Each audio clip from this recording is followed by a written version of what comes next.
Celebrate Italian Heritage was a project of the Middle Country Public Library in October 1998. Major support came from the New York Council for the Humanities and the Center for Italian Studies at the State University at Stony Brook. This 7-part video series is an outgrowth of that celebration. The library's goal is to highlight the cultural diversity of our community and preserve the ethnic identity of our Italian-American residents.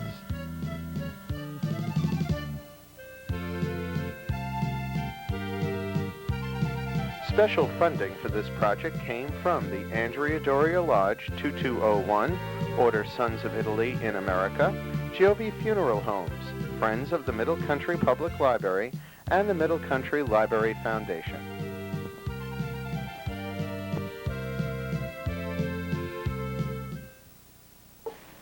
Buongiorno e benvenuti alla Biblioteca del Middle Country.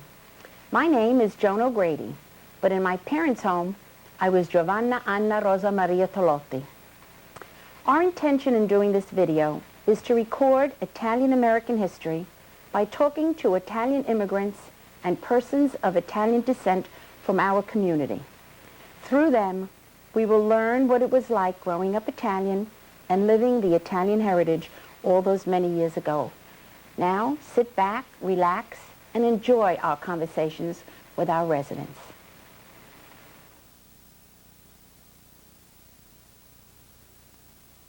This afternoon we have here with us Mr. Spagnuolo, who is a true immigrant and will give a great deal of information to us about what it is that we're trying to do here. Welcome, Mr. Spagnuolo. Thank you. And I read from what you brought here that you were born in Italy, in Catania, Sicily? I was born in a small town called Licodia Aubert, which is in the province of Catania in Sicily. Mm-hmm. That's where we have Mount Etna. Mm-hmm. And when was that? That was in September 27, 1911. My goodness. And you stayed there for how long? I came here at the age of 9 1/2. My parents had first come here on their own, leaving me behind when I was 1 1/2 years old. Mm. As they didn't have a home of their own. They lived in my grandfather's house, and they wanted to make a little money to buy a home there in that town. In Italy. So they left me with my grandmother, maternal grandmother, and they came here, and this was 1913. Mm. In 1914, the World War I broke out. Yeah. And the Italian government put notices in the Italian newspaper saying that if anyone that came from Italy here and then go back and fight for their country, they wouldn't be able to come back to Italy anymore. At all? At all.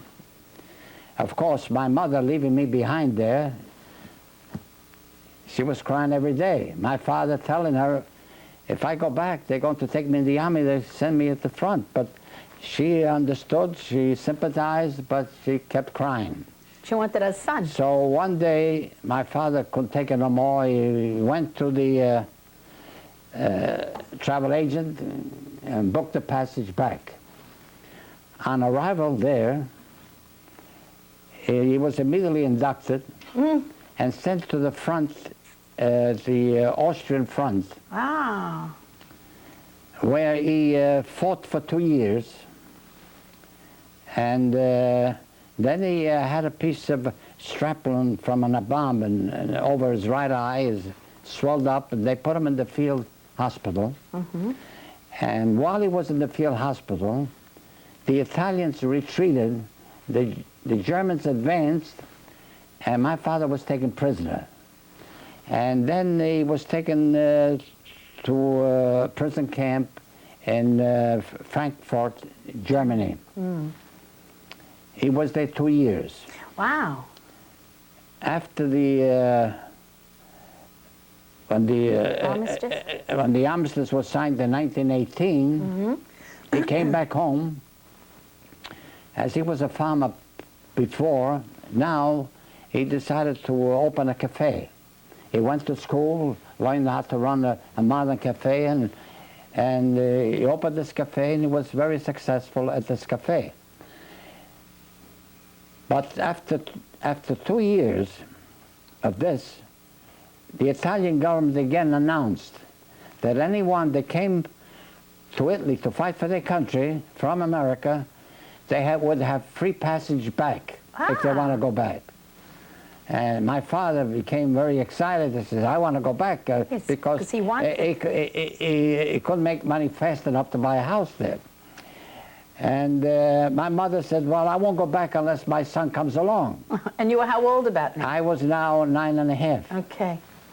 And my father said, in the beginning he didn't want to, but eventually gave in, and we sailed in February of 1921. And we sailed from Naples on a boat called Orizaba. Orizaba. Orizaba. It was a boat about 24,000 tons. Our trip was 21 days. Wow, 21 days. The waves most of the time were bigger than the boat. The boat was going up and down. Everybody on the boat was sick. Terrible trip. The only people that walking around the boat were the people who worked for the liner, Yeah. and children. Children were running all around the boat. Children would go to the dining room and bring food to the parents, but the parents didn't want to look at the food. They were so sick. I guess everybody must have lost a few pounds on that I trip. think so. It's 3 weeks. And finally, we arrived in New York Harbor. When we arrived in New York Harbor, we couldn't go into the harbor because it was all ice. Oh, gee. And the captain was instructed to turn his boat towards Philadelphia and dock in Philadelphia. Oh, my goodness. So we docked in Philadelphia, and you can imagine the confusion now. Yeah. With this change, and they herded us out of the boat into trains coming to New York City. Oh, my goodness. And it was like they were herding sheep, you know? And all the people in New York waiting and for you can imagine all these immigrants didn't know how to speak English. That's and right. They didn't know what was going on. Where were they going? And the people who waited for us, they were told about this change. Yeah. So they all came to the railroad station in Manhattan to come and meet us. Yeah. A family by the name of DiMartino came to meet us. And when we were released, we went to their home on 125 Mott Street. Oh, wow. Nice part of A town. 3-bedroom apartment.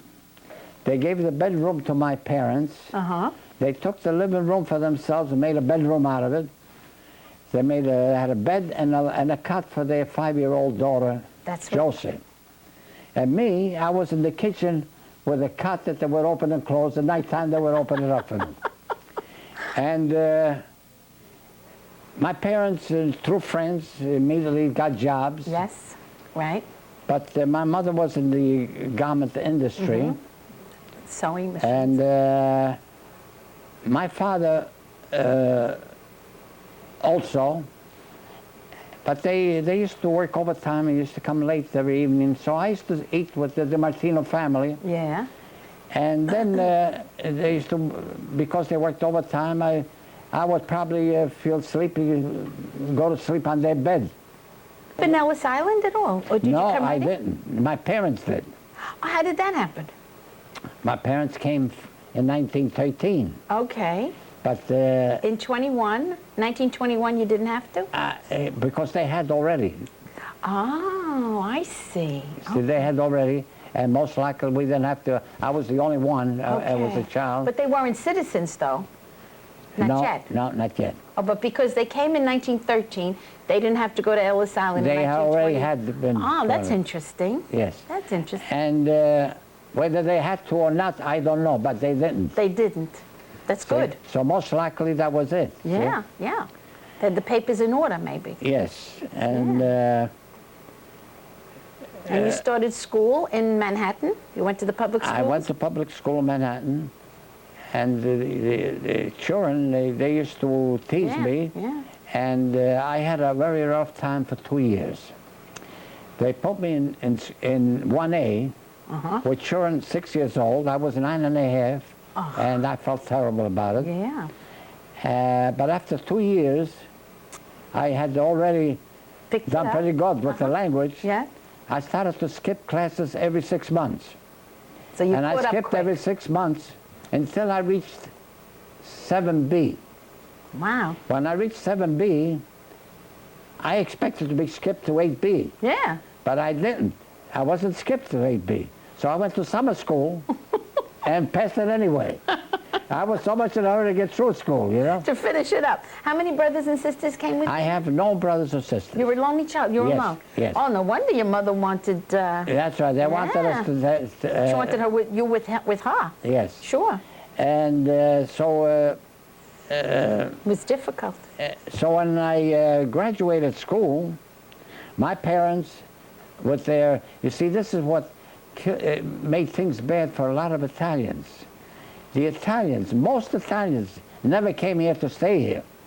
Ah. Most Italians came here to make money and go back because the life over there was much, no comparison to the life they had here, working 6 days a week and half a day on Sunday and overtime every night, you know. But the money was here. That's right. Yeah. They had to sacrifice. Yeah, yeah. And then they... So when I graduated school, my parents says, you can't go to high school here, because if you go to high school here and college here, we're going to be stuck here. You'll never go back.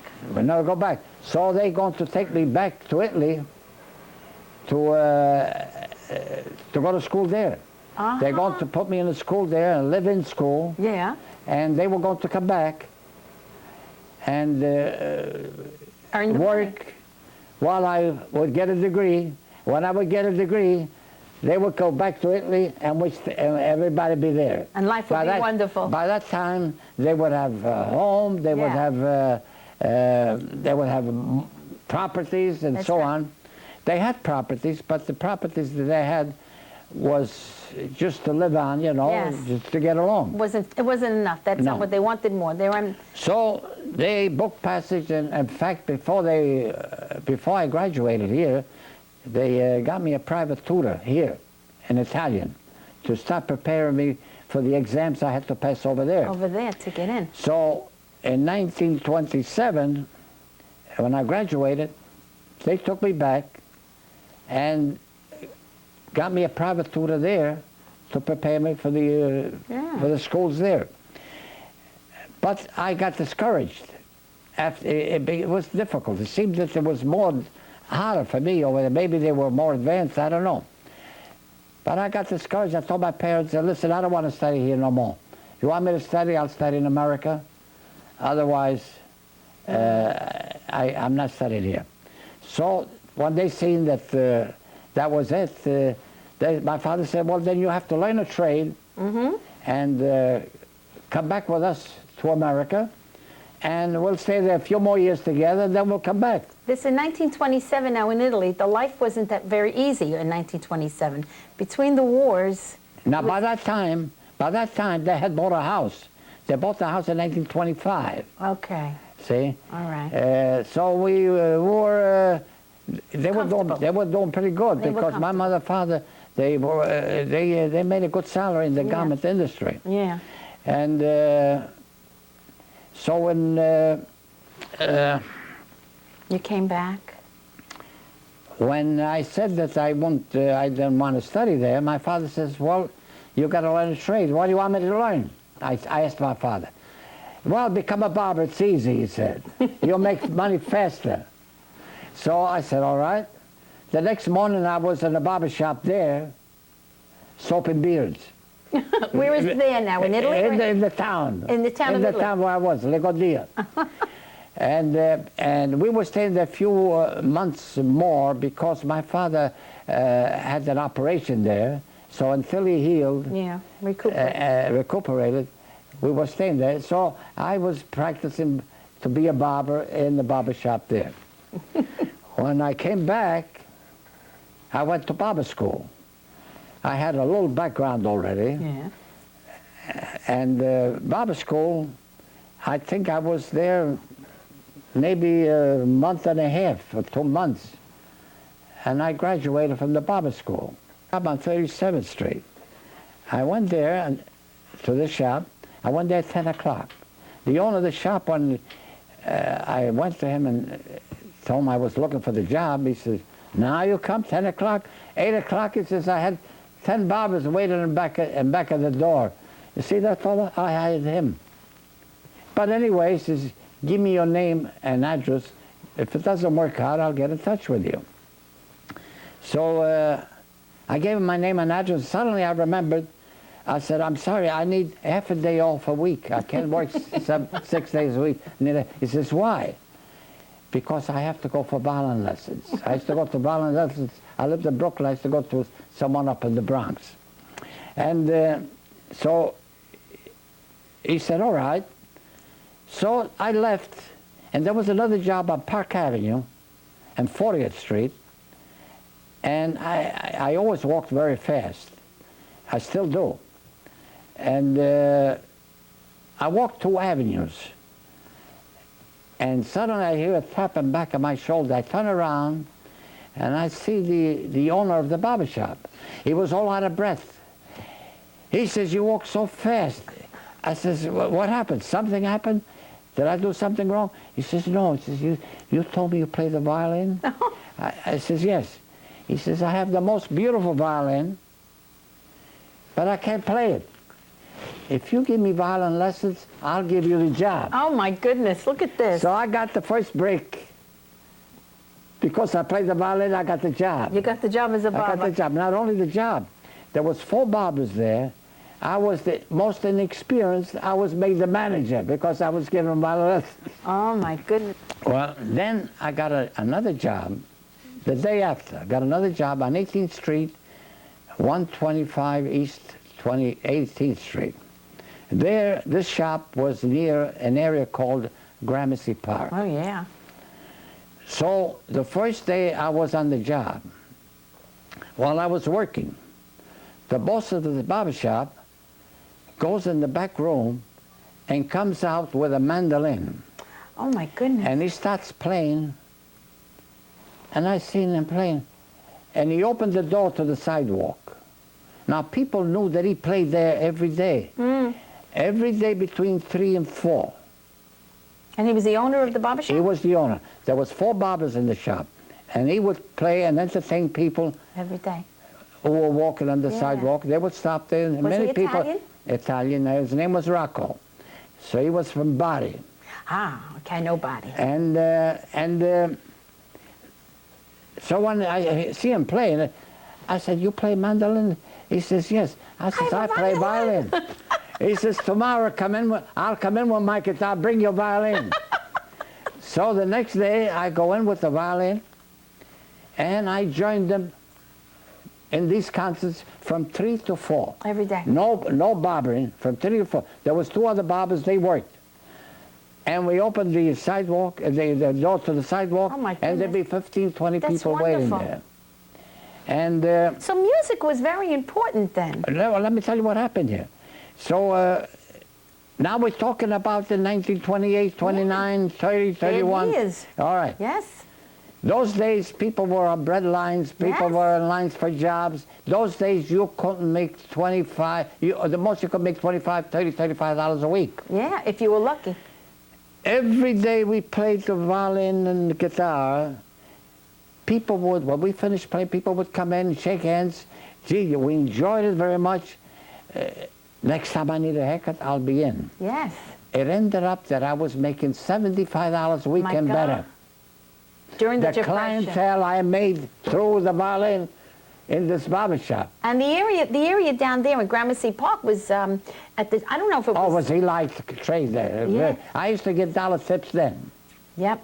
Yeah. In 1928, 29, 30, Yeah. 31, 32, and 32 that I got married. Bad years, though, even Yes. for New York.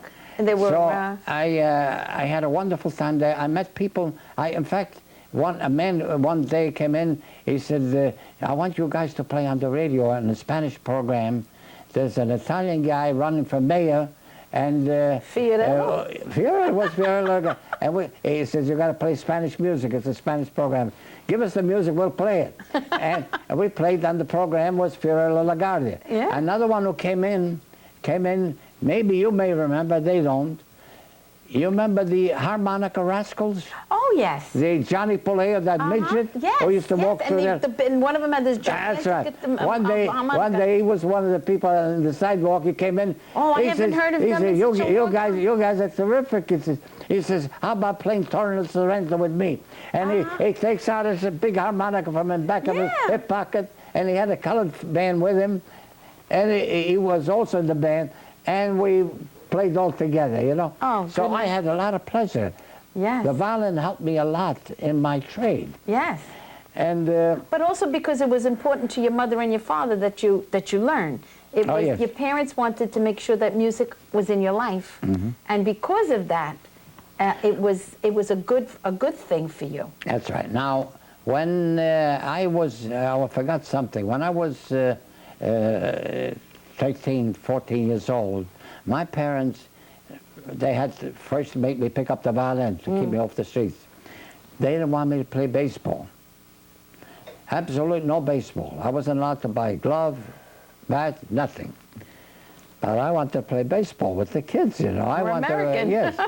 So when they used to go to work in the morning, immediately I would get dressed and go to a subway station nearby. And there I would pick up all the newspapers people threw in the wastebasket as they came out of the subway. Yeah. And I would get these newspapers, make big packages, and 1 block away was Elizabeth Street there. Okay. And yeah. Elizabeth Street, there was push carts. And people used to sell fish, vegetables, and I used to sell the newspapers to make money to buy baseball bats. About 1932, around the month of April, May, they told me, well, the time has come, we're going back to Italy. Oh, boy. I said, okay, because I was brainwashed to the effect that's the best thing we can, and be a good always life. knew Good that life, you were gonna go good back. life, you know, I was Yeah. convinced. And I said, all right, well, I'm ready. But since I'm going out with a girl, whom they know, that this girl was the daughter of someone who came from the same town. Okay. And we used to have holidays together, Yeah. both families, and I was 21 years old. In fact, I was 21 years old, but I had accumulated $10,000. Oh, my gosh. My gosh. And I used to those- bring all my money to my mother, and I used to keep money, Wow. whatever, just spending money, you know. Yeah. Anyway, I told them about my girlfriend, whom they know, Yeah. and they liked very much. She was a wonderful girl. And I'll have to ask her to marry me. And if she'll marry me and go back to Italy with us, I'll marry Good. her. Otherwise, I won't marry her. I'll go back to Italy. You give her up. Oh, yes. Wow. Because my mind was made up to go back to Italy. And also, I wanted what made me do that, also my uncle from Italy used to write me that there was so many, he had so many girls over there waiting for me. They all had money, they were good families and so on. And you will come with a But I was not interested. I wanted to make sure I got married here. That's why I asked my girlfriend here. Yeah. So when I asked her, I said, listen, we're going to go back to Italy. We're never coming back here no more. She was a daughter of, the family had 7 children. The mother was ill. So she used to take care of the mother, and she was the main person in that house. She was like the mother. Yes, because she had to quit high school to take care of the mother and take care of the whole family. Everybody depended on her. Yeah. So in other words, she worked so hard, I think she was glad to get away. She said, when I told her we'll go to Italy, never come back, she says, okay. Great. So we all said. And she was born here. She was born here. So she didn't know anything about Italy. Nothing. But she had relatives there through the father. So she there about until 1935. 1935, we started to read in the newspapers that Mussolini was about to start a war with Ethiopia. Yeah. And now my father had been in the war 4 years. I was not going to get That's into right. this war. So my parents felt the same way. So we decided to come back. Hey, Fortunati, that's great. And we came back. Yes, that we was came terrible back. times in Europe, 35. Yeah, we came back. We just made it. Yeah. Right after that, the war was declared with Ethiopia. I would have been stuck there because I was born there. They would have taken me in the army. You had very, very smart parents. And, well, but the thing is, they weren't smart enough to stay here. They stayed here. They were going, one leg was here, one leg was... look at the life you've had. So then we came back, and the war lasted 10 years. We thought we'd be back in a year or two. No, The war lasted 10 years. After 10 years, the war was over, 1945. Yeah, destruction. Yeah. I mean, you brought your wife there. What about your mother and father? Did they come with you in Bensonhurst? My mother, father, yes, we lived in the same house. Oh, okay. I lived upstairs and they lived downstairs. Which was almost traditional for an Italian family. Yes. And my children that married, they lived in the area. Yes. But on Sunday, everybody was To over there. Grandma's. We had a patio in the back of the house with an umbrella. Did you have the grapevines? Oh, sure, we had grapevines, we had fig tree, we had everything. Yeah, that's what we, God. And you covered your fig tree in the wintertime? Oh. Yes. Well, my parents passed away, and I used to cover that fig tree every day. Every year I would say, no more, no more, no more. And but the figs were delicious in September. I used to make about 1,000 figs a year, the fig tree. Yep. I used to give figs to all the But neighbors. only in Brooklyn. Did you find it out here? Well, I have an offspring of that tree in back of my house here. Do you still cover it? I bring it. I have it in a big pot. Yeah. And I bring it inside. And it makes the fig? I have a room where I keep a lot of flowers there that I have outside during the winter time. Yeah, I'm trying to do that. And the room I keep at temperature 50 in that room. Yeah. And all my flowers go there. Yeah. From outside. And the fig tree also. Yeah. I have so many questions I want to ask you. You've got so much information to go on. When you came out to Selden Centeridge, how did you find Selden Centeridge? While being sick, I had decided to move out of here. Because by that time, all three of my daughters were living here. In Selden Centeridge, yeah. In that area. Yeah. And I decided I'm going to move out of here because I'm alone over there. And my wife, the way she is, she needs her daughters and I moved out here. In fact, just before I moved, I had to take my wife here to Stony Brook University under emergency. And when she came out of Stony Brook University, she was labeled to have Alzheimer's. Married 66 years. God love you. And beautiful. God was good to me. I was able to